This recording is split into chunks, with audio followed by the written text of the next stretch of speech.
We're back. Hi, I guess in the new age of electronics, the spirit guide people are a little confused, so we apologize for the brief delay. We should be up and running now. As I was saying, tonight is a topic about spirit guides, and we're also going to wander into what we call the angelic realms. The piece of the angel piece is just going to be a fragment later, but I'm going to talk about it a little bit. We're going to do a separate evening on it, but I do want to speak about it just towards the end a little bit.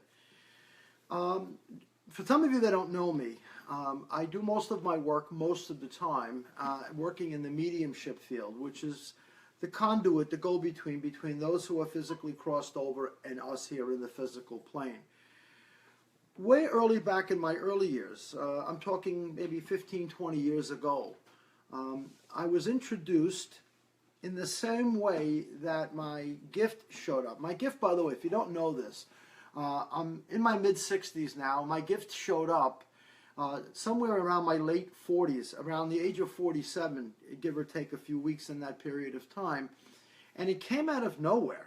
I mean, I went to sleep fundamentally, and I woke up in the morning, and something had evolved in my sleep. I guess it was laying dormant the whole time, and over a series of events and situations, internally and externally, something eventually broke to the surface. And it came to be what we commonly call today as mediumship.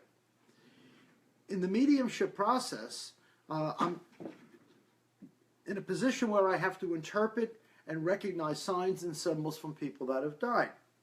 Now, during that period, maybe a few years in, not that long, maybe a year, 2 years in, I was sitting very quietly. I remember it was very distinctly. It was in my old office, and that was in a town called Wantagh in New York.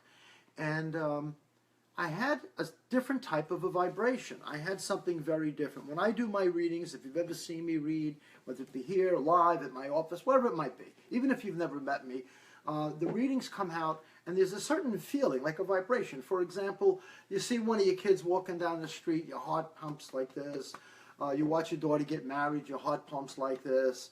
You know, on the opposite side also, if you see someone hurting an animal or someone is being troubling with a senior citizen, your heart changes and you get more of an up feeling.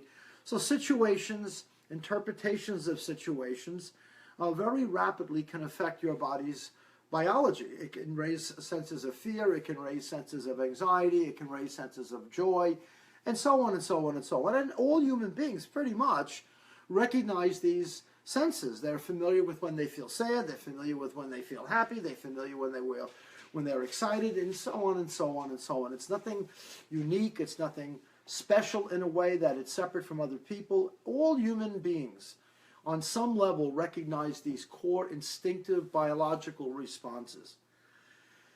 That being said, though, in the psychic phenomena, there are absolutely certain vibrational feelings that we get when things are in shift. Now, for many people, they just kind of mix these feelings in with their general characteristics, their general feelings. They don't really separate it, they don't understand it, not because they're not intelligent to understand it, they just don't recognize it's happening. They just don't. It's, you know, it's kind of like similar to, you know, for some people they're very sun sensitive, right? They're very sensitive to the sunlight, and they go in the backyard and they can tell in 2 minutes that they're starting to burn. They just know their body.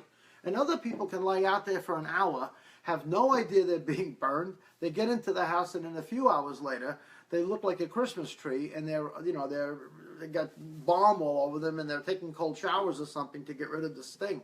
They had no idea they were being affected to the level in which the sun was touching them. They had no idea. Well, they wouldn't have done it unless they're a little bit silly. You understand? So there are vibrations and there are tones that occur that are sent to us that unless we are aware of them, we do not recognize them, we do not notice them. However, we do on a subtle level respond to them. All right? So when I'm doing the mediumship work, when I'm working in that capacity, or I'm just, quote, in civilian mode, where I'm just around my family and my wife and my dogs and my friends and my kids, then my vibrations are just the average day-to-day stuff. You know, I don't walk around all day, I don't hang out and float in the air and all that silly stuff that people kind of suggest. That's nothing to do with this process. That's all the ritual of imagination, quite honestly. But that being said, I was at my office and I did feel a very distinct, very separate kind of a vibe. It was a very different feeling that I had had in the past. I wasn't frightened by it. It didn't disturb me. It wasn't upsetting to me. But it was unfamiliar to me. So I got very, very quiet. When I'm really listening, when I'm really looking, when I'm really reflecting on the process of psychic work, spiritual practice, one of the components is to enter into what we call a space of stillness, a sense of stillness, and a sense of quiet. And we're going to get to that in just a little while. I entered that place. I got my breathing under control. I settled my body down. I sat in the quiet room. I just didn't want to have the phone going off and the noises of the office and everything. And I just sat quietly. And in the same way that I received my mediumship, where I could look at somebody and get a sense of a reading about them, this was coming to me too. When I do the readings, I don't know who's coming. I don't. If I'm reading your family, I don't know what family members have died. We don't allow you to tell me anything. If you've ever been read by me, you know that I will never allow it. The office will take no information. It's one of the great rules of psychic work. You tell the psychic absolutely nothing, not before, not during, only after it's done. You may want to share, if you choose to, something private or something personal with the medium, but other than that, from my point of view, you don't tell a medium a darn thing. Nothing. You let them bring it to you. You don't bring it to them. That's just my opinion. That being said, so I'm sitting back in the office, and suddenly, in my head, not out in the room, not out across the office, but in my head, I get this very distinct image of a wolf. Now, at first, I thought I was thinking about my dogs. Was it a movie? Was there some kind of did I read a book recently? Was there a Jungle Book with a wolf or something? I mean, I went through everything in my head. Because being me, I immediately look very intimately, very carefully, very cynically. I do. Very cynically, highly skeptical of anything that comes through my system. I truly do. Despite the fact that I'm a medium. Because I know the movement of thought. I know the movement of thought can play with my head. I know it can play with my head. I do.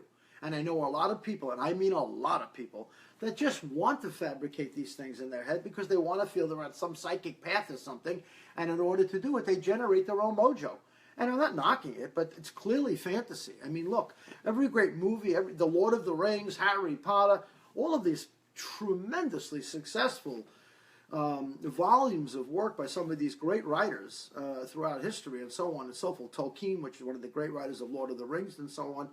These great writers, all of that was born out of their imagination, every bit of it.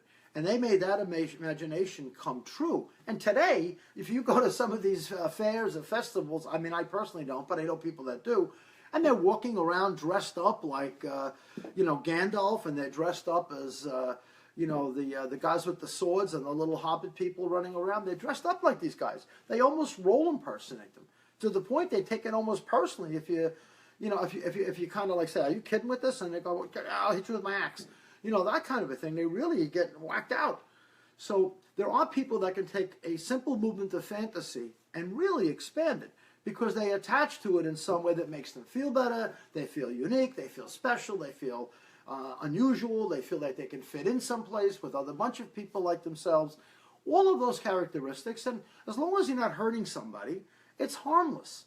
As long as you're not falling into fantasy to the point to which your mind is being, dried out of all common practical knowledge and you're just living in fantasy land, it doesn't harm you. It really doesn't bother you. But just, you have to kind of keep it on a level playing field. So here I am back in the office and I'm saying to myself, all right, here we go. This is Robert's Fantasy 101 kicking in. I happen to be a big animal lover. A lot of you know me about this. We have a rescue dog. Well, my brother owns one right next door. He's at my house all the time. We have our own dog. We have a ferret. My son's got a boa constrictor up in the bedroom, which, by the way, stays there. By the way, it stays there. So I'm thinking that maybe I'm just having this random thought about a wolf. For whatever reason, a wolf is in my head. And then it changed on me. It shifted. And suddenly this wolf image disappears. And standing in front of me, internally, I am seeing an image of a Native American guy. A man. A young man. I would estimate his age somewhere between 18 and 30. No more. Clearly tan-skinned, clearly bronzed features, all of that. Before I get into the description of him, I want to talk to you for a moment. If you're coming in first time, if you are coming back as a repeating guest, I want to thank you so much. If you're a first-time guy, especially, first-time person especially, my name is Robert Hansen. We're doing an evening chat tonight about spirit guides, and I'm just addressing how I first came into contact with my own. So here I am sitting in my office. This wolf image kind of shifts away, and all of a sudden, it's like I see this image of the spirit guide. The long black hair, you know, the typical great Native Americans. You know, us, we all know the tragedy about the Native American people and how the white settlers came in and drove them to the sides, and the Trail of Tears up in the Dakotas and the Sioux Territory up there and all of that. I mean, it's a living nightmare for a lot of these great Americans. They are truly the great Americans, and it's heartbreaking what has happened to these guys. But the spirit of those people still is alive and well in this country. It really is. You know, the freedom, the courage, all of it. So here I am, I'm addressing this spirit guide in my head, and I'm like kind of blinking, but I'm not unsettled. I'm not, because I'm used to doing it from my mediumship. If it was my first time go around, and I had never had any of this before, and I saw a wolf and a spirit guide standing in front of me, I don't know what I would have done. I probably would have taken a swing or something, but I certainly wouldn't have just sat there and said, oh, this is a spirit guide. I don't know what I would have done, but I did know what was happening. I did. And I had a sense of this person. And what was interesting about them, though, is they weren't dressed in kind of a nice way. In other words, it wasn't a big feather head, and it wasn't really smiley, and it wasn't really, you know, they weren't sitting there with the hands up with the in-smoke and the smoke and all that. That was not part of it. They had on beads, kind of like, I don't know what you would call it, but pieces of ivory kind of put together. They had two, a black and a red ring under the eyes, and I knew it was a warrior. It was not a medicine man. It was not a chief. It wasn't just a tribal brave. This was one of these warrior-type spirits. And I knew there was a level of assertiveness, aggression, intensity connected to the soul. I did. In one hand, he held two turtle shells. You know turtles, little box turtles? When they die, they take the shells and they put them together, and they fill them with beads or with sand or something, and they can create a turtle rattle, like this. He had one in one hand and a bow and arrow in the other, like this. And that's what I saw. And I knew what it meant. I knew what he was showing me was in one hand is the call to peace, in the other hand there's a call to war, if necessary. And he was capable of both. And I understood that.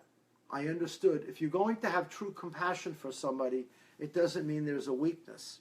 Anyone that is truly compassionate also has the other side. There's always two sides to the coin.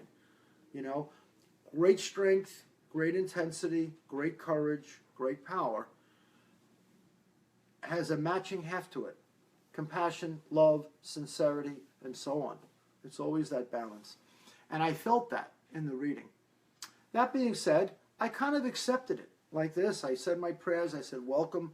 You know, like basically in my own way, I said, you know, like, what the hell are you doing here? You know, where did you come from?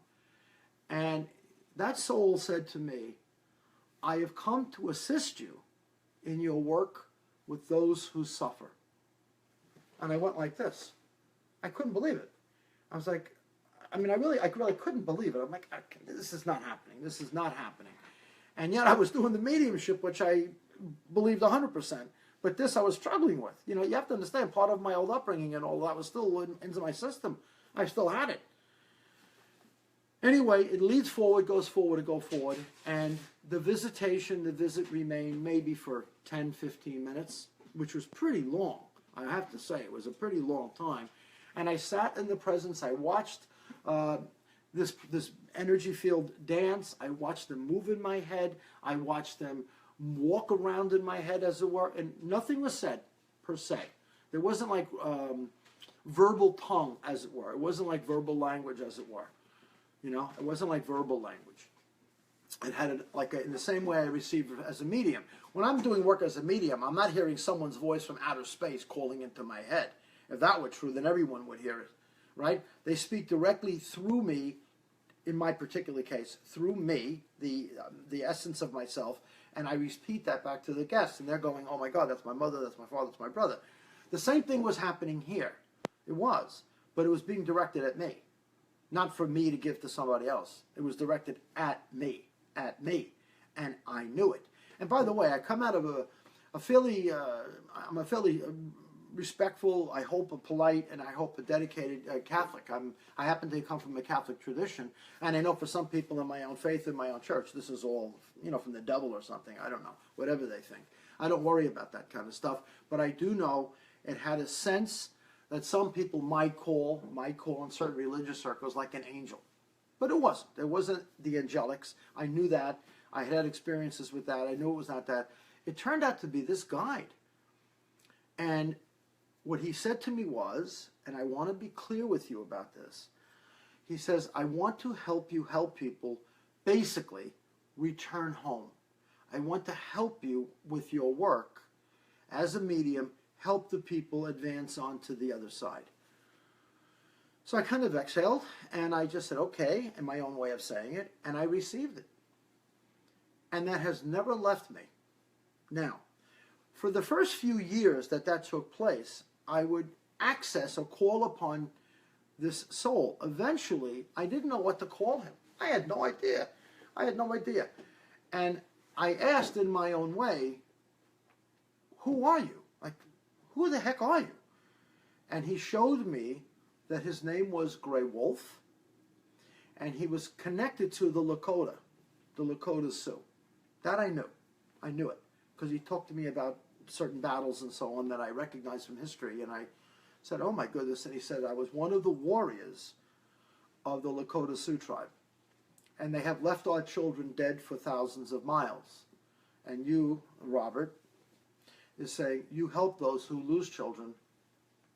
We had lost many who died on the Trail of Tears, and I'm come to assist you. Now, you got to understand me. I come out of a Catholic tradition. If you do know me a little better than that, you know I was involved in martial arts almost for 45 years. I still am. But there was a point in my life which I was very, very, very, very involved with it. I had been to Japan multiple times. I thought for sure if I was going to get some spirit guide to somebody, there would be a Japanese spirit guide, some cool guy with a bald head. I figured I'd get some Zen monk or something coming to me, or perhaps, some Franciscan or something. Excuse me, that would come.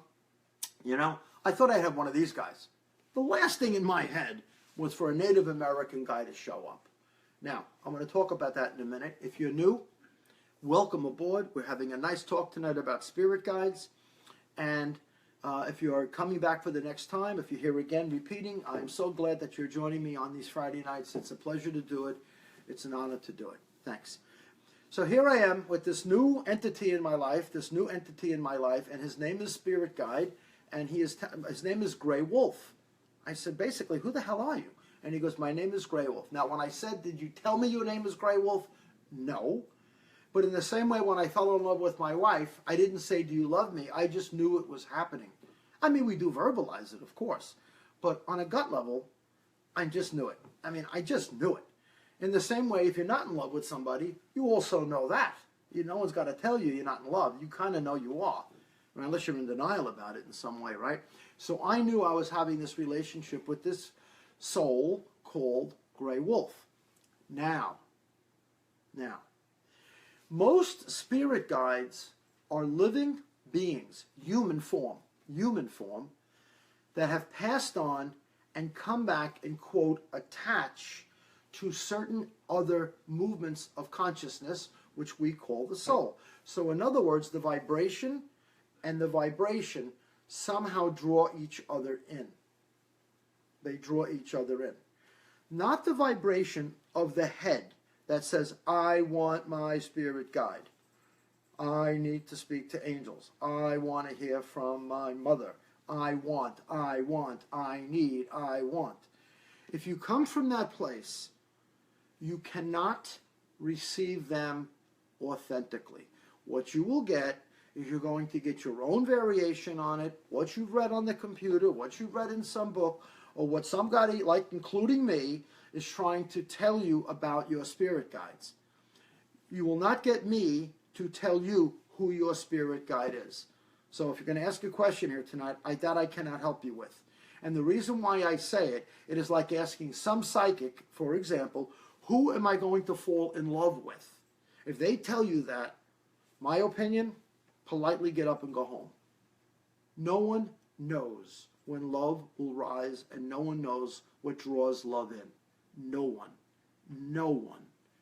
It is a gift of grace. It is a gift of consciousness, past thought. No one can tell you that. Understand? So therefore, when Grey Wolf came to me, it came unexpectedly as a gift. In the same way that the mediumship came to me unexpectedly as a gift. However, leading up to those experiences, I was involved with meditation my entire life.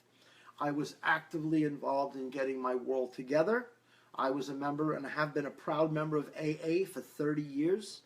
I participated every day, still do, on self-examination, taking my inventory, we call it, paying attention to my meditation, paying attention to my health, paying attention to the world around me, honoring animals, honoring people, and all of that. That is my work. It was something I've kind of been like most of my life, pretty much. You know, I mean, I've had plenty of rough bumps too, believe me, but that's been a big part of my personality. I really believe a combination of all of those things kind of wove themselves together, and magically one night, like a bubble ready to pop, it popped. And then again, that bubble was reforming, unbeknown to me. I had no idea. And then, boop, it showed up again. And that became my relationship with a friend of mine, a guide like Grey Wolf. I also want to set the record straight.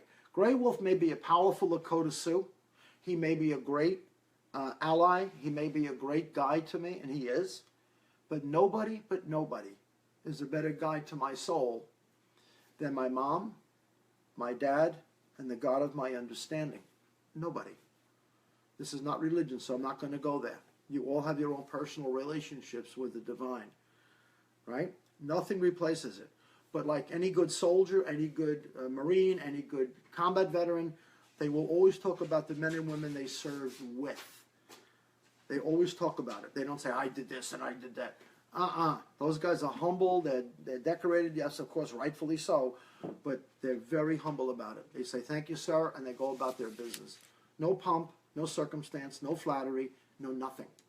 I love those kind of people because they're true warriors, don't need to be complimented. They just have it as part of their life. Okay? I'm going to take a couple of questions, and then we're going to talk about your spirit guides. Are they real? Is it manufactured? How do we get there? So let me take this first question. I got to find my glasses. There we are. Bear with me.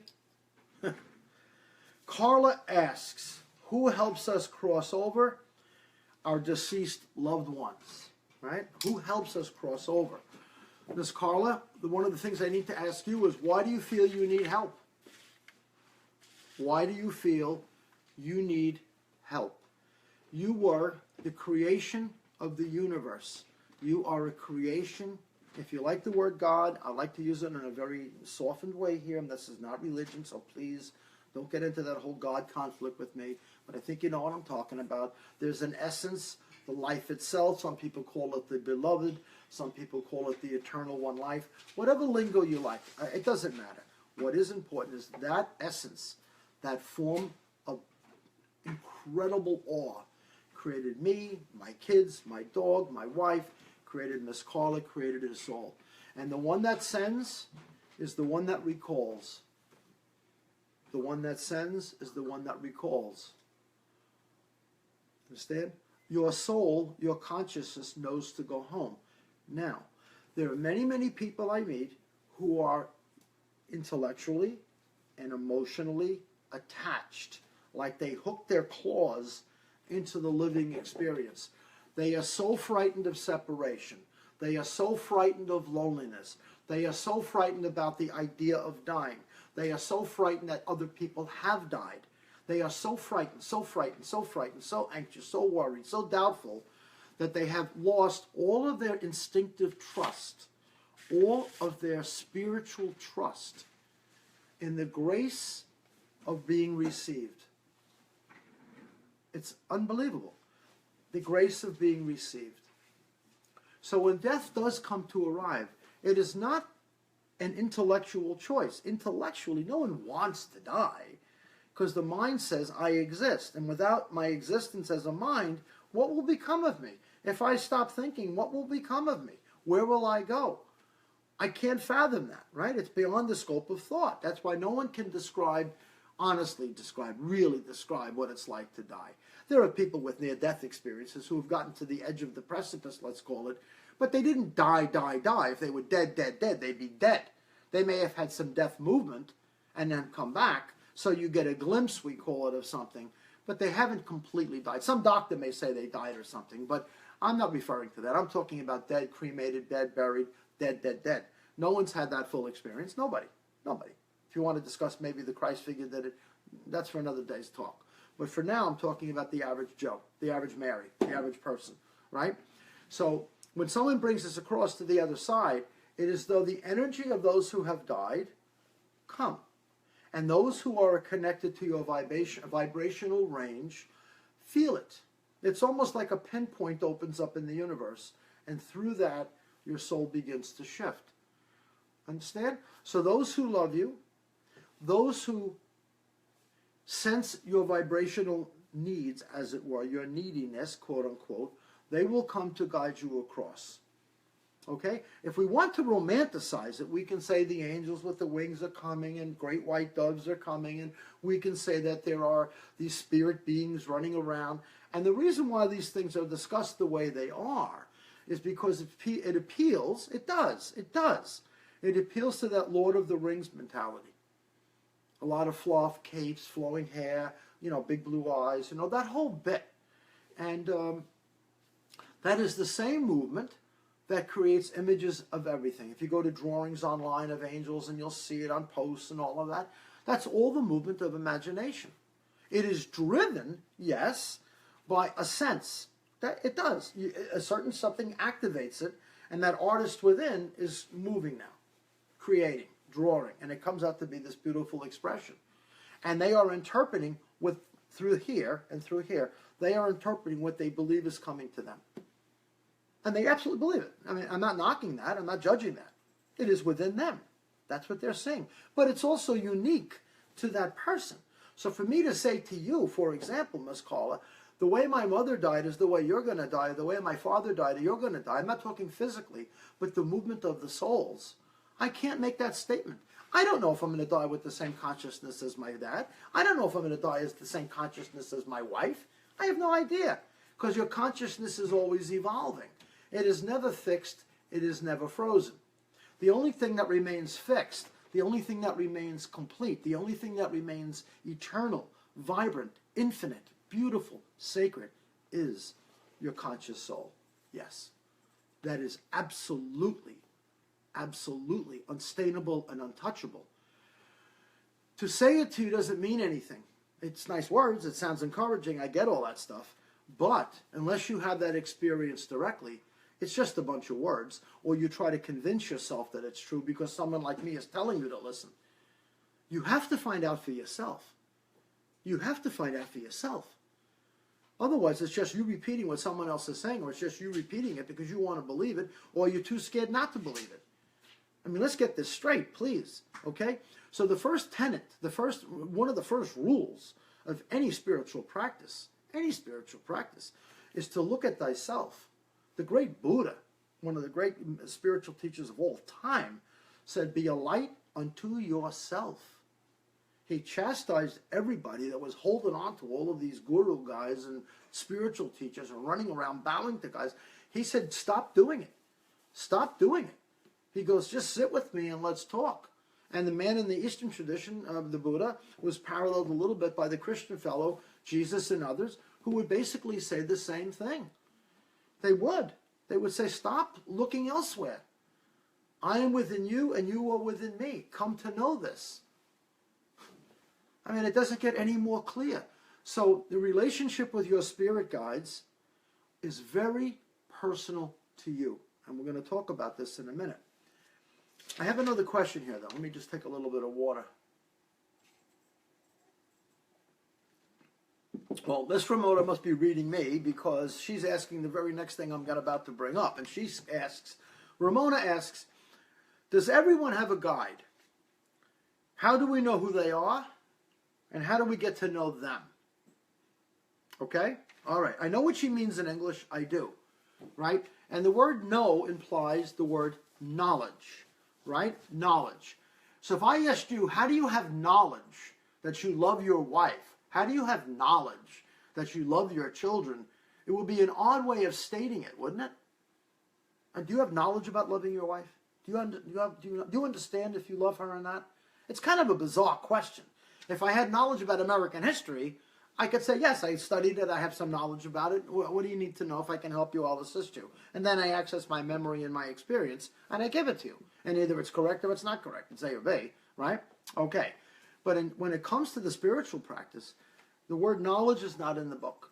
It's not. This is not about a knowing or acquiring knowledge. It is completely the opposite, you know. It is all about internal surrender. And we're going to talk about that in 10 seconds. If you're new, if you're just coming back, I want to thank you so much for joining us. My name is Robert Hansen. We are working tonight, discussing tonight, sharing tonight, this dialogue, this interaction about us and spirit guides. Okay, that's the topic for tonight. Got it? Now, if you've ever got to know me personally, if you've met me, let's say via this Facebook deal on Friday nights, you know I'm not one very much into hocus pocus, mystical stuff, magical thinking, all of the expansions of what we commonly call the, quote, psychic realms, all of that stuff. Listen, I know a lot of people that listen to this, and I know a lot of mediums, I know a lot of psychics and stuff. I'm not here to battle with you at knockheads. I come from a very practical, direct, straight line, no baloney kind of point of view, and I meet fragile people all the time. They are fragile because they have been they're dealing with terrible grief.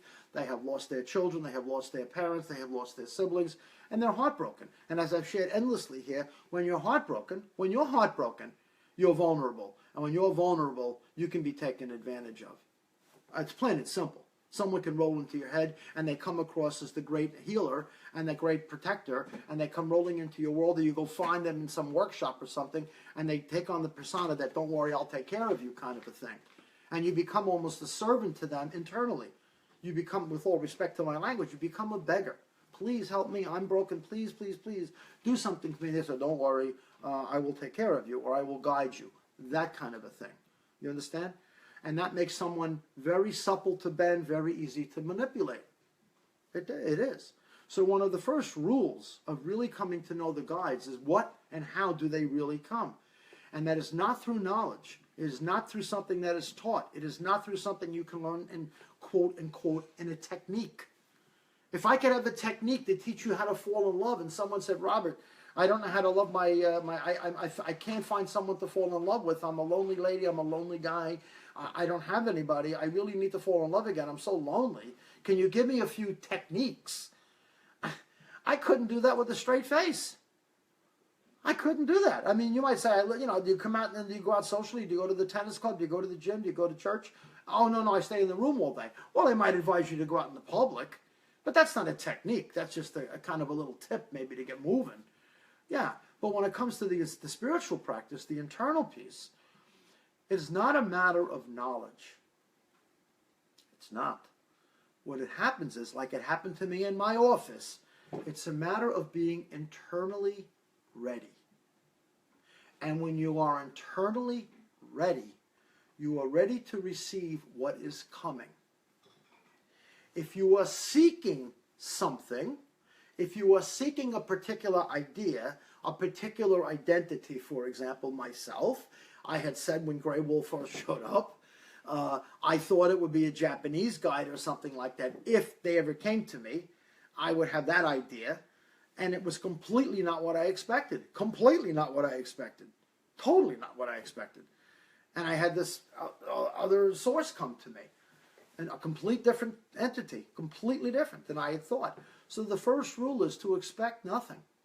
Expectation means if it's met, you see I'm right, and if it doesn't happen, see it's not working. That's the problem with expectation or anticipation. Anticipation means you're always looking into the future. I'm anticipating what's about to happen. And what happens is when you expect or anticipate, what happens to this present moment? It blows up in your face. And the spirit guides only can come to you in the consciousness of the moment. Right? They can only come now. They can't come in the future now. Right? That's your imagination gone wild. They can only come in the entrance of now. In the same way that souls can only come through in the mediumship in the moment of the reading. You know, when I do a reading, I'm reading somebody, it's all happening in that moment, in that flow, right? I don't finish the session and then 45 minutes later go running down the avenue or calling them back up and saying, you got to come back, there's more. I mean, it may have happened once in my entire career. I said, it is a little more I forgot to give you. But other than that, it never happens. Never. The soul goes home with the family. It doesn't hang around with the psychic guy. It goes home with the people he loves. The transmission is ended, basically. You understand? So when you're sitting in silence, you're sitting in quiet, that is the time in which Ramona asks, you know, how do we know who they are? How do we connect? The connection comes in the same way that love connects. It is a state of readiness. Now, what makes you ready? What makes you ready? Does thinking make you ready? No. No, it does not. Thinking does not make you ready. It is the absence of thinking that makes you ready. Because whatever you're thinking has been taught to you, has been shown to you, has been driven into your head through life situations. When they're coming to your consciousness, they are not coming through your head. They are going to your essence. And when someone goes to essence, when an energy field goes to essence, they have to come to that place within you that is absolutely quiet, still. I shared this a few weeks ago. It's easy to be quiet. You just close your mouth. But while I'm quiet, my head is still going, dunk, dunk, dunk, dunk, dunk, dunk, dunk, dunk, dunk, dunk, dunk. Well, you've all experienced it, right? You're laying in bed 2 o'clock in the morning, and there's nothing disturbing you. You're just laying there, and you can't fall asleep. You're looking at the ceiling, and your head won't stop. How do you expect to receive anything in that kind of state? Most people in the living day, throughout their normal average day, are the same way. They're focused on work, the job, the kids, the family, the fact that, and they're just like a drone. Boom, boom, boom, boom, boom, boom, boom, boom, boom, boom, boom. And somehow, magically, they want to go home, turn that off, sit in a chair, magically get a spirit guide because they're playing the background with waterfalls, and someone has told them that the spirit guides are coming. I mean, come on, come on. There has to be a sense of readiness. That is the true sign of someone that is on the spiritual practice, open to the process. They appreciate enormously the gift of inner silence. To achieve inner silence is not as difficult as it may sound. Many people say that, oh, Robert, I can't stop thinking, I can't stop thinking. And the reason why they have trouble is because they're trying to stop thinking. Listen carefully.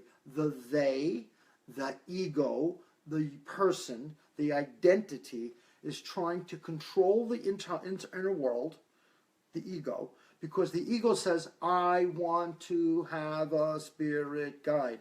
I am nervous. I want to tell my girlfriends I have a guide. I want to wear beads. I want to wear fancy slippers. I want to burn incense. I want a guide.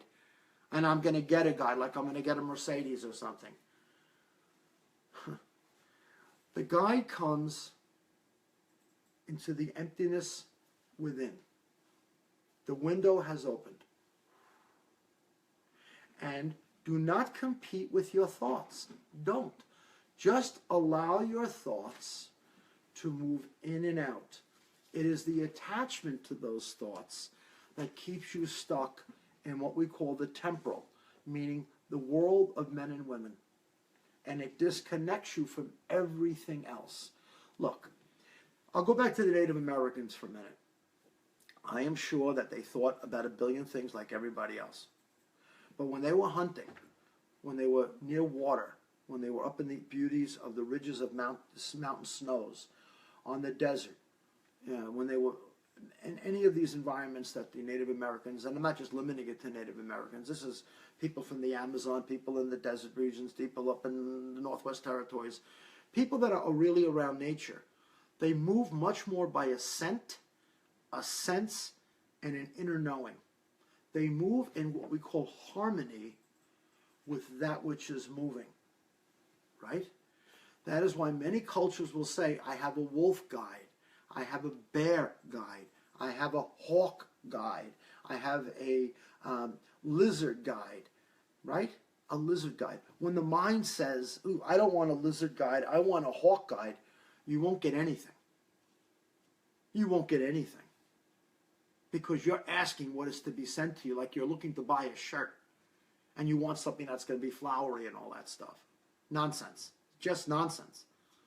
When you are open and you receive, you take with compassion, you take into your heart center that which is being sent. That which is being sent.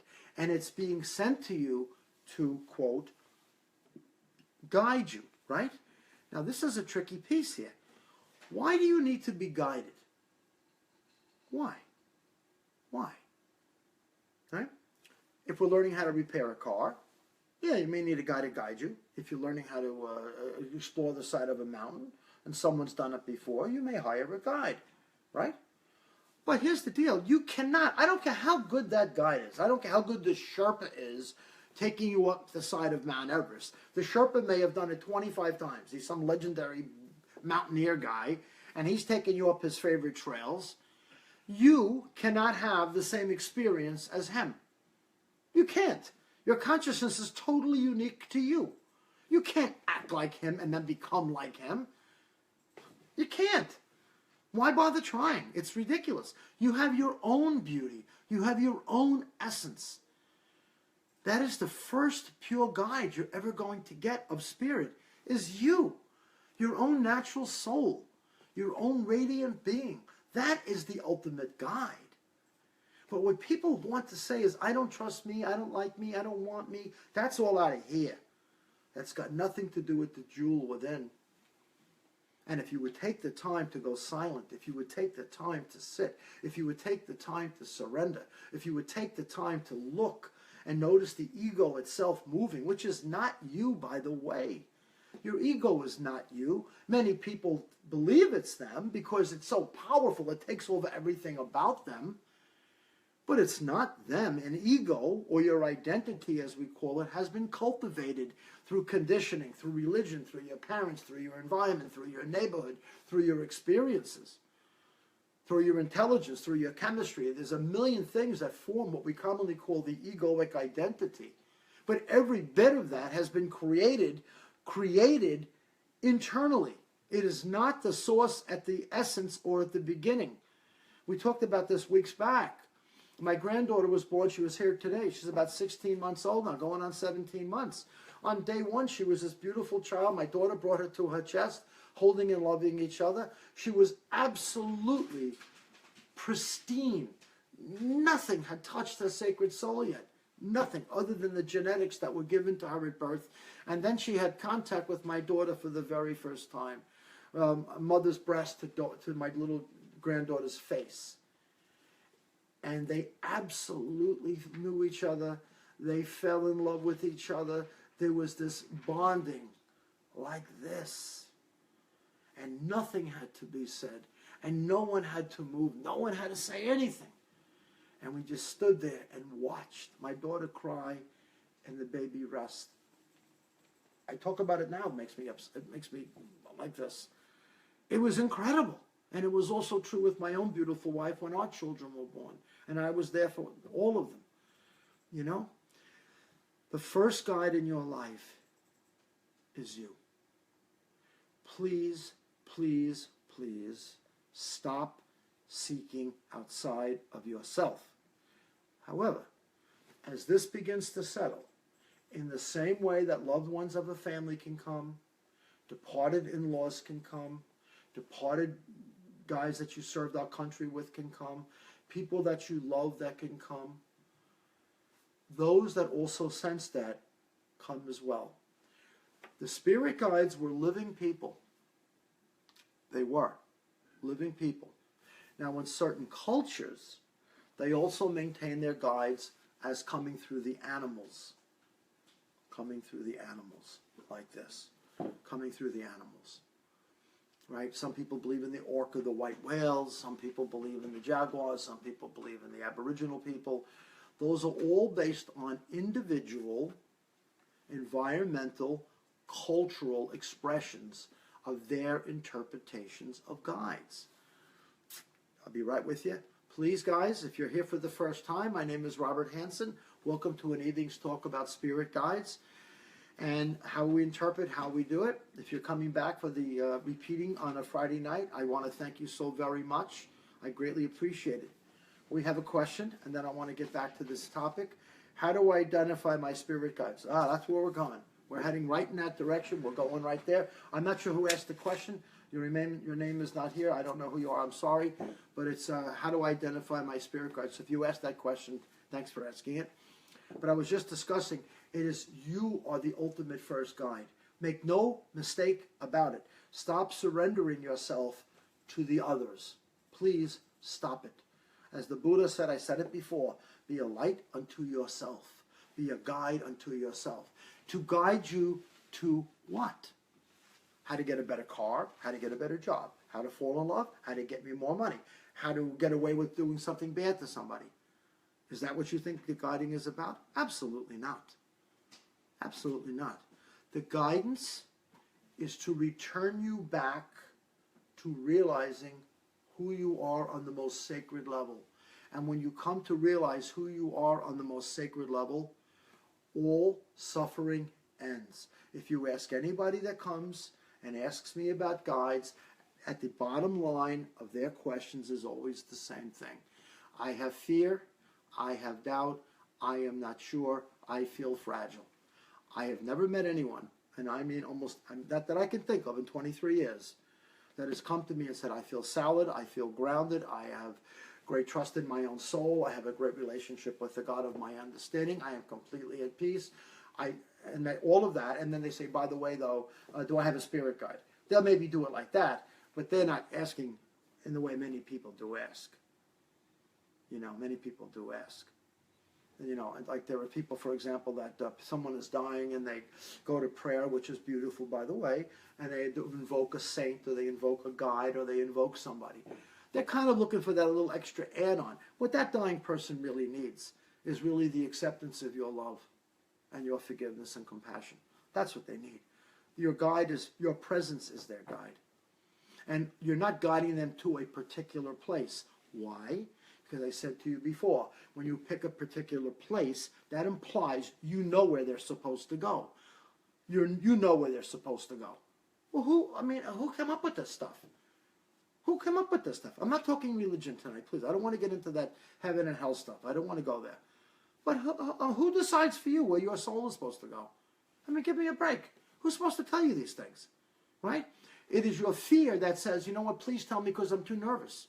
I'm anxious. I want to know. Please tell me. I want to know. And what happens is you're willing to believe almost anything because someone's telling you. And if they're dressed up in a certain way and act a certain way, you really buy into it, don't you? Please stop it. I'm pleading with you. Please stop it. It's absolutely a beloved, true process. It's authentic. But the essence of it is that it's unique for you. For you. For you. You have your own radiance, your own divine light. You don't need anyone, including me, to tell you how to get there. You don't. But I can kind of show you a little bit or guide you softly into a certain area. And that simply means when you get quiet, when you get still and you relax your breathing, allow your thoughts to just settle. What people are constantly trying to do is control the thoughts, and the thoughts go like this. They don't want to be manipulated. They don't want to be controlled. Can you force them into a container for a little while? Yes. Can you concentrate on certain things for a little while? Yes. But that's all bondage. That's holding a prisoner. That is not freedom. That's containment. Please let me do this again. There are people, for example, that teach techniques of meditation where they make you, you can't wobble off this point. You can't leave your breathing like that. And it becomes almost a chokehold. And then you say, I didn't do it well, I failed, I'm not good at it. Right? It's not a matter of being compressed. It's a matter of being expanded. You see, that's the real spiritual path. That is the real meditative practice where one sits and completely opens up. It doesn't cause shrinkage. It opens up. But when you feel little inside, when you feel weak, when you feel fragile, I'm not talking in front of your friends or your girlfriends or your male friends and you're putting on a show. I'm not talking about that false egoic bravado, how it shows up, whether it be on, in a motorcycle gang or in the military, or it works up in some kind of a, fist fight or something for the guys here. That's one level of it. I understand all of that. But that same person may be at home unable to fall in love. They can't find peace in their heart. They're always dealing with the past and things they've done. There's never any rest, never any sense of serenity. They become victims of their own violence.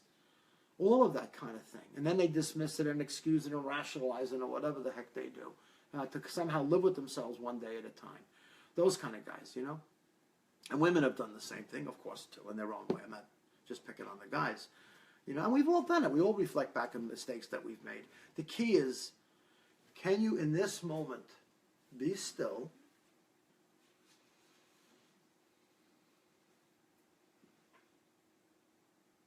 and allow those thoughts to quietly settle down? And as you feel them rising, just breathe. Then, from here, which some people like the word chakra. If you like it, I'll use it. This is a green, they call this the heart chakra. It emanates a kind of an emerald green color, if you're familiar with that. And you come from here, and then you go to the top of the head, which is called the crown, which is where light enters. Light enters. In little babies, this is a soft spot, we call it. It's called in English the fontanelles. In Japan, where I lived on and off for 10 years, it's called tendo. Tendo means the gateway to God. The gateway to God. In many holy pictures, they show the image of the halo or the spikes coming off of the head, like this. And that's not just in Christian tradition. I've seen that in Japan. I've seen that in northern Scotland. I've seen that in Europe. I've seen that in South America. I've seen it. It's universal, this kind of a thing. And they portray this radiance off of the head level, like this. It is not far from wrong. It is very close to accurate. It is not something you can see. It is something that radiates, and you can see it from your inner eye. You cannot use your outer eye, which is driven by mind, to see what the soul sees. The soul sees differently, and if you've ever seen me read as a medium, you know that. I'm sitting in front of you, and it's completely empty, and I'm describing how someone died in the submarine or something, and you're going, holy mackerel, that's my father. And they ask me, how do you know that? Well, I say, I can see it. They go, you can see it? I say, yeah, it's like a movie is in my head. Out of nowhere, this movie shows up. The same way Grey Wolf came to me. The same exact way. This strong wolf image, this very feral wolf, this dominant wolf, this alpha wolf comes and sits in front of me, and I'm like, holy crap, look at this thing. And then it morphs into this standing up Native American guide. But he comes to me not to start war with his arrow, but he comes shaking his turtle drum. I mentioned this before, if you just came in late, he shake the turtle drum with beads in it. Pieces of corn or something were in there, like a healer. And he said, I've come for you for this. Not for this, but for this. And he's been assisting me in different ways for many, many years. I want to also make this clear, 100% clear, 100% clear. He does not in any way affect my readings. Not one bit. Nor do I ever call upon spirit guides to help me read. Ever. I trust 100% my own soul and that which has been given to me freely by the God of my understanding. Period. And I don't step on it, I don't damage it, I don't trample on it, I don't try to make it bigger, I don't try to make it less. I receive it as it is sent to me because it is not my job as the interpreter, as the clear channel, to demand more. I don't demand a thing of them. I demand a lot of myself in terms of how I read, but I do not demand anything from the spirit domains. I do not. So the spirit guides are always around. And they also shift, and they change. I'll give you another example. You know, my kids are all in their 20s now, some in their 30s. Right? The way they were when they were 7 is a bit different than the way they are now. They've evolved. They're not the same child at 7. Yeah, I can go back on my memory and think about certain things, yeah. But my daughter, who is now 34, going on 35, is not the same young lady that I took to Disney World at 6. She's the same being, but she's evolved into a totally different person. Her reactions are different, her thoughts are different, her emotions are different, her responses are different, her education is different, she's a mother, all of it. It's completely different. On a core level, is she the same? Yes, I understand what you're saying. I get the point. But the point I'm making is she's completely evolved. And she's, quote, incarnated hundreds and hundreds, if not thousands and thousands of times. Spirit guides are also the same. They also incarnate. And they come and go as your soul evolves. You see? And the other part that people don't understand is a lot of times they come to you because they also receive sources of nourishment. They receive sources of light. They receive sources of comfort from you. Don't minimize yourself so much. Please stop doing that. They also come. It's a cooperative friendship. It's a cooperative friendship. Just give me a second. I have another question coming up. Let me put my glasses back on for a minute, please. Bernice asks, do spirit guides visit the dying person? Oh, I love that question, Bernice. Spirit guides visit the dying, and spirit guides visit the living. What people want to know and ask, which is Bernice is asking me, around the time of physical death, and let's say it with all respect, your dad is dying, like my dad died, right? I use my own father, or my brother, whatever. And it's nice, people are gathering, and you know, my dad had Alzheimer's and he was very old. My brother had a very, very serious infection that came into his system out of nowhere, and he was dying. And of course we pray, coming out of the Catholic tradition, we pray and we do certain things for my brother's body, for my dad's body, for their soul, as we call it. We pray for their soul, you know, that kind of lingo. And it's very natural and it's very common in certain faiths and traditions. For other people on the outside, it's all hocus pocus, but I know it to be true, but that's a separate night's talk. And we want that to happen, and we particularly want it to happen when we're saying goodbye to somebody, and we particularly want to have it happen because we say, oh my God, I don't want my father to be alone. So we want to make believe, or want to believe, that other essences, other souls, other guides are coming around them. So to answer your question, Bernice, the answer is absolutely yes. 100% yes. It is called the final portal. P-O-R-T-A-L. It is the last doorway of consciousness between the thought-driven state of consciousness and the complete spiritual non-thought state of consciousness. I want to say that again. You have a thought state of consciousness, which we're in right now, which unfortunately blinds our natural state of consciousness, which is our radiant soul. When the body ends, when physical form ends, the brain inside our head, inside our skull, dissolves. Thoughts come to a close. Memory comes to a close. All of this ends like that, but your consciousness or your soul holds it all. Holds it all like this. That is why you cannot lose it. And when that is open, and when that is at rest, and when that is at peace, it's like this huge window opens. And those who come that love them, those that sense their vibrations, come and, quote, help them rise or guide them to the path of their continuing evolution. In India and other religions, they talk about the reincarnations. They use the word re, meaning a repeating incarnation. That's what it means. In other words, you're going from this movement to the next movement, to the next movement, to the next movement, to the next movement, to the next movement. Very similar to waves in the ocean. There is the big ocean, and its waves constantly are rolling to shore. And that big ocean is constantly sending more waves. They look similar, but every wave since the beginning of time is slightly different. Slightly.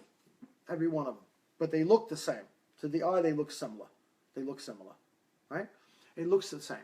But each one of them are unique. In the same way, each one of us have a uniqueness. However, At the time of death, the identity of the ego, the identity of thought, ends.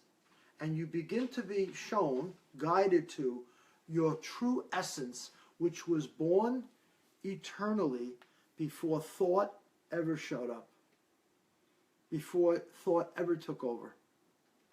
That is where you're being guided home to. You're being guided home to the sea, if you like that lingo. You're being guided back to the source. You're being guided back, for some of you, the Godhead. You're being guided back to the essence of all things. That is the ultimate guide. You see?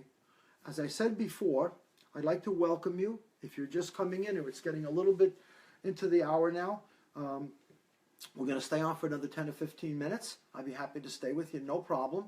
And if you have questions, this is the time to call one in. I'm going to take another one in a moment.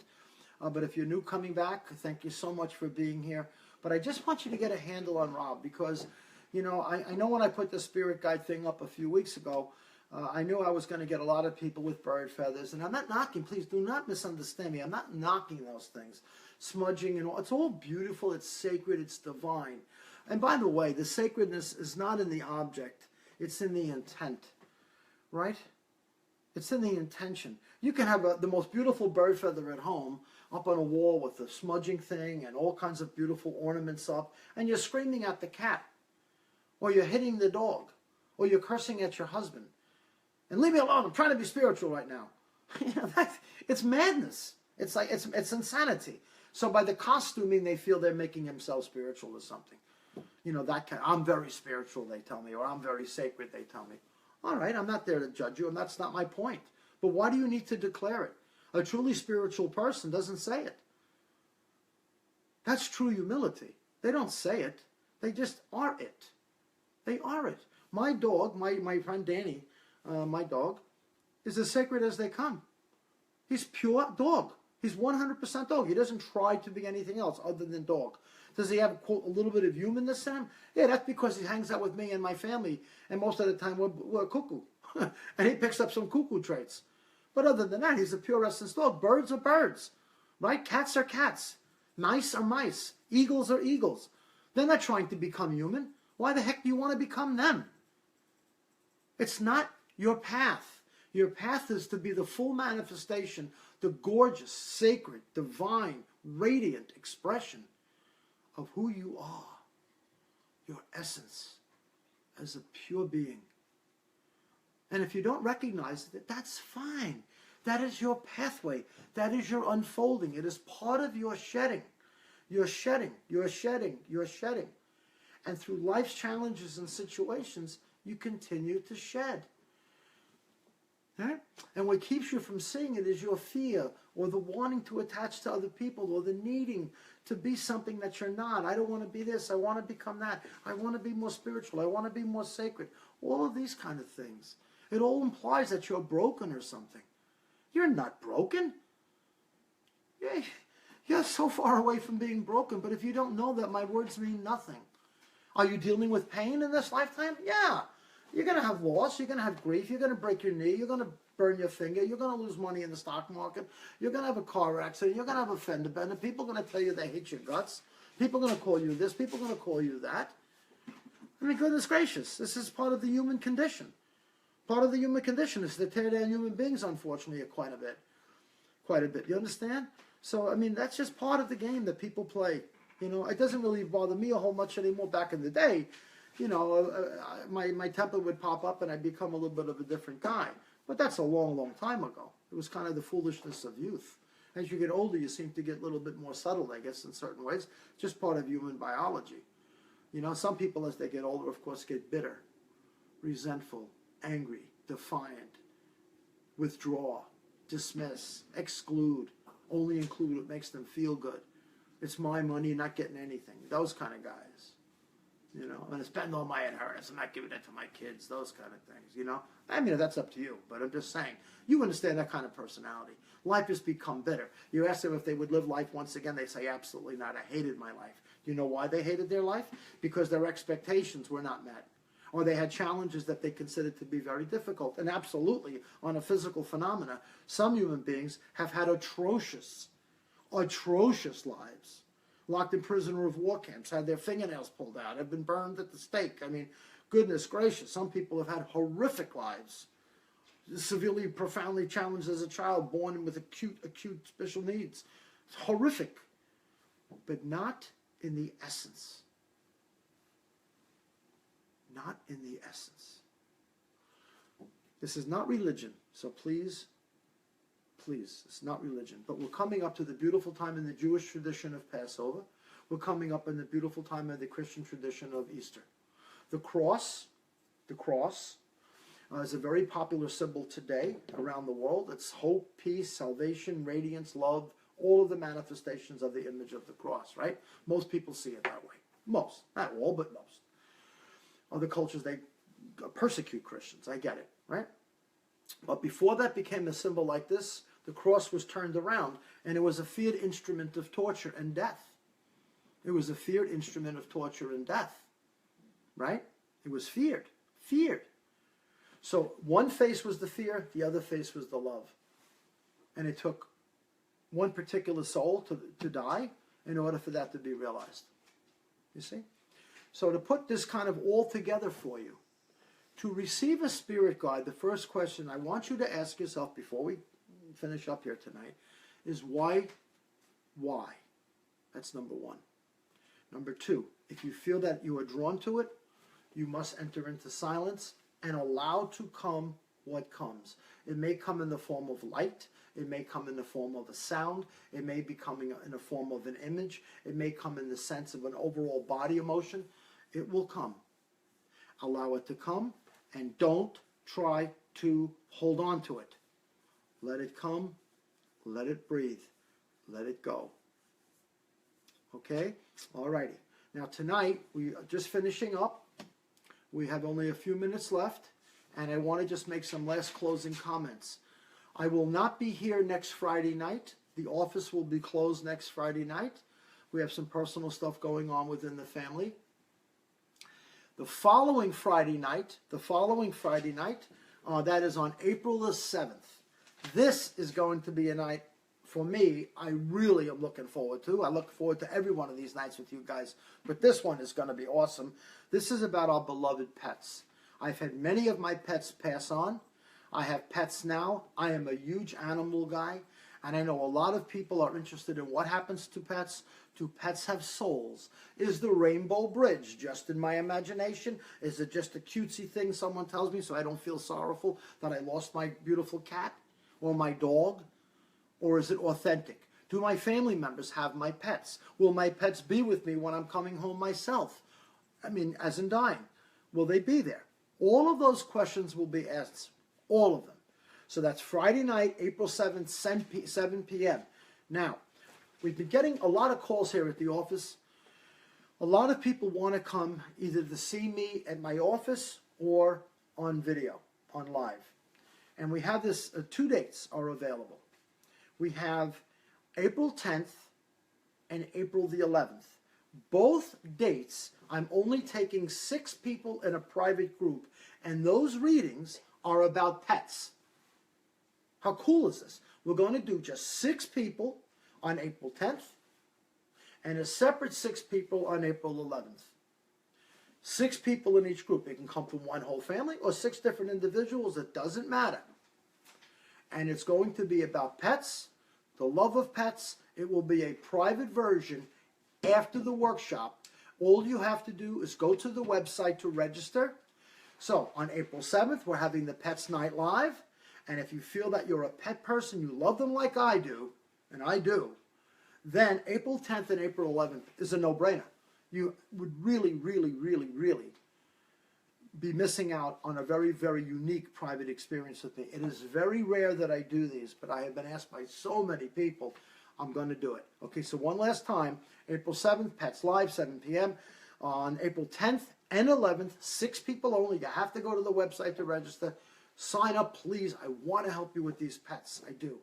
Now, this is for my friends in Queens, New York, and the perimeter areas around Queens, New York, right? Valley Stream, Queens, Howard Beach, Bayside, Ozone Park, Astoria, that whole neck of the woods. I will be at a really cool place on April 26th. You got to know this place. April 26th, there's a place called Cascarinos. Cascarinos.